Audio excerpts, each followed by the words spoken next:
All right, let's jump right in, shall we? Today we're diving deep into MANENBERG. MANENBERG. Yeah, a suburb of Cape Town, South Africa. And sounds interesting. yeah, this time we're taking a look at this YouTube video, and it really goes deep into the challenges that this community is facing. Yeah. But it also, Yeah. it's a story about hope and change. So I like it already. yeah. I mean, what really grabs me about this is that we're getting this raw, unfiltered look Yeah. at life in Manenberg. It's not like some, polished news thing or some expert analysis. Right. We're hearing straight Yeah. from the people who live it every single day. Totally. We're not just reading some dry report. We're like dropped right in the middle of Manenberg. Yeah. With these community leaders and these activists and the way they speak. It's so raw, so emotional. Yeah. Standing there amidst, these buildings that have seen better days, talking about the lack of basic stuff. Right. Like sewage, clean water, even electricity. Wow. Makes you think. It does. It really hits home, And it's hard not to think about how the legacy of apartheid is still so present in South Africa. Yeah. Manenberg, in a lot of ways, is like a microcosm of that struggle. Right. Where the promise of equality and opportunity hasn't Right. really reached everyone. Yeah. And what I find striking is they're not just complaining. They're like demanding a complete system reboot. Uh-huh. They're talking about this huge political shift with this new party. Okay. National Colored Congress. NCC. Yeah. And they think this could be like the big game changer Interesting. that Manenberg really needs. Now that's where things get interesting. Yeah. The video makes this really powerful connection between Manenberg today and South Africa back in '94. Oh, wow. The year of the first free elections. Okay. They're calling this moment like their 1994. Wow. Basically saying they're ready for their own revolution. Okay. For those of us who maybe aren't like super up on South African history, can you break down that 94 comparison? Why is it so significant? So the 1994 elections were this monumental turning point. Okay. It marked the end of decades of racial segregation and oppression under apartheid. Yeah. For a lot of people, it symbolized hope for a more just and equitable future. Mm-hmm. By making that parallel, the people of Manenberg are essentially saying Right. that they're still waiting for their own piece of that freedom, Yeah. that true equality.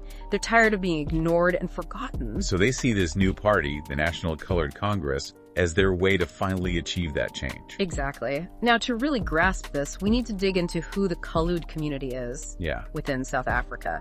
It's complex. Right. It's more than just skin color. Mhm. It's about a unique cultural and historical identity that came from the mixing of different racial groups during colonial times. Okay. That helps paint a clearer picture. Mm-hmm. So this NCC is specifically trying to represent and empower Yes. this community. They see themselves as giving a voice to those who feel marginalized. In the larger South African story, Right. they're pushing for recognition of their unique struggles and needs. And from the video, it seems like they're especially focused on the younger generation. Absolutely. You hear this real frustration about the lack of opportunities for young people. Yeah. They see this cycle of poverty, gangsterism, and just despair that's basically swallowing a generation. Right. And they are determined to break it. It's heartbreaking. Yeah, But also incredibly inspiring to see that fight. absolutely. Remember that speaker who said, "We are not scared." Oh, yeah. Chills. What's the deeper message there, do you think? It's a powerful statement of resilience, Yeah. a refusal to back down. It's more than that, though. Yeah. It speaks to this deep anger Mm-hmm. at being ignored and forgotten. Their fears are totally overshadowed by their frustration, their Yeah. sense of urgency to change their reality. You can feel that fire. Yes. They're not holding back. Yeah. But they're also not just dwelling on the problems. They're sharing these really personal stories, like the one about the School of Skills project. Oh. What was that all about? So the School of Skills project was supposed to give vocational training and job opportunities to young people in Manenberg. Okay. But even though they got funding, the project just disappeared. The community leaders say that corruption in the city government siphoned away the money, Oh, man. leaving them with nothing but broken promises. That's infuriating. It shows how these big systemic failures have real tangible effects. Exactly. Robbing people of their chance at a better life. It goes beyond just the political arguments. Yeah. It shows how these injustices actually play out, Right. affecting the lives of real people in Manenberg, and it underlines the urgency of their call to action. And it's not just about politics, is it? No, not at all. They're appealing to something deeper. They're talking about reclaiming their humanity. Yeah. Highlighting their shared experiences and their longing for a future where everyone can thrive. And that message is resonating. They're urging people to remember where they came from, especially those who've made it out of Manenberg. It's not just a plea for help. Yeah. It's a call for solidarity. It's a reminder that success shouldn't mean forgetting your roots. Right. It's about using your privilege to open doors for others. Yeah. And they're saying the NCC Yes. is the way to make that happen. They're positioning themselves as more than just a political party. They're a movement, a force for social justice, trying to right historical wrongs, empowering the colored community, giving them the tools to shape their own destiny. It's powerful. Yeah. But you have to wonder, what are the chances they can actually pull off Right. such a huge transformation, especially against, established political powers and all those deeply rooted systemic issues? That's something we'll definitely unpack as we dive deeper. Yeah. But for now, what stands out to you the most about these voices from Manenberg? Honestly, it's their spirit, their defiance, their refusal to be silenced. They're laying it all out there. Yeah. No filter. They're not afraid to challenge the system and demand better for themselves and their community. It's inspiring. It is. And I think this is just the tip of the iceberg. I agree. There's so much more to uncover here. Let's explore how they connect their past to their present. Okay. This forged from a different iron idea that keeps popping up, that's where we'll pick up next. Let's do it. So that phrase, forged from a different iron, it's more than just a slogan, Right. It speaks to the historical and social forces that have shaped the colored community. Yeah. They're talking about being molded by specific circumstances, almost like it was destined. It's like they're saying they were shaped by things outside their control. Like their reality was designed this way. Yeah. And you can't help but think back to apartheid Of course. and the policies that created these inequalities. Right, and they're connecting that historical context to the problems that they face now. Poverty, lack of opportunity, even issues like alcoholism. Yeah. It's like they're saying the past isn't really past. Right. It's still woven into their lives. Okay. That makes me think about something. They're calling out these systemic injustices. Yeah. But they also talk about things like brainwashing within their own community and needing a change in mindset. How did those two things fit together? That's a great question.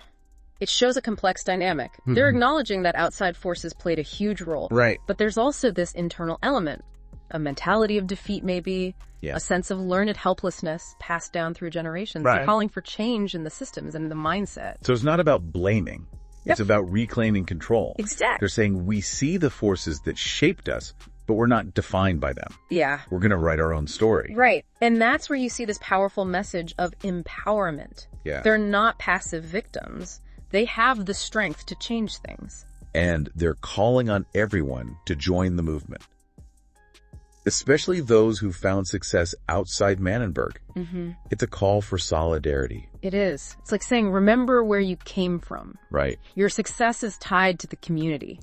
Use your position to lift others up and dismantle the systems that are holding people back. It's a reminder that social mobility shouldn't mean leaving your roots behind. Yeah. It's about using your privilege to create opportunities. And they're saying the NCC is the way to do it. And they're clear that it's not just about the leaders. Right. The NCC is a grassroots movement. Yeah. A platform for everyday people to be heard. That connects to their, this is our 1994 statement. Absolutely. They're drawing on that historical moment of collective action when people came together to demand change.